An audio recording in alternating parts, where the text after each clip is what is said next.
السلام علیکم ورحمۃ اللہ وبرکاتہ۔ آج کی حدیث شریف میں ہم پڑھیں گے کہ آپ صلی اللہ علیہ وسلم نے ارشاد فرمایا کہ جس کے لیے دعا کے دروازے کھل گئے تو اس کے لیے رحمت کے دروازے کھل گئے۔ تو چلیے بڑھتے ہیں آج کی حدیث شریف کی طرف۔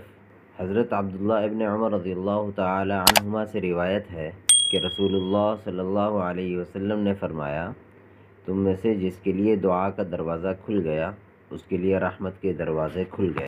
اور اللہ کو سوالوں اور دعاؤں میں سب سے زیادہ محبوب یہ ہے کہ بندے اس سے عافیت کی دعا کریں، یعنی کوئی دعا اللہ تعالیٰ کو اس سے زیادہ محبوب نہیں۔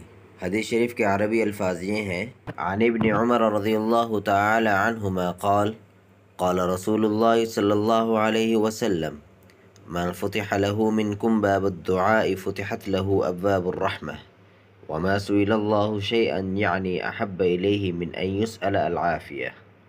اس حدیث شریف کو امام محمد بن عیسیٰ ترمذی رحمہ اللہ نے جامع ترمذی میں روایت کیا ہے۔ اللہ تعالی ہمیں دعا کی اہمیت کو سمجھنے اور اس پر عمل کرنے کی توفیق عطا فرمائے۔ والسلام علیکم ورحمۃ اللہ وبرکاتہ۔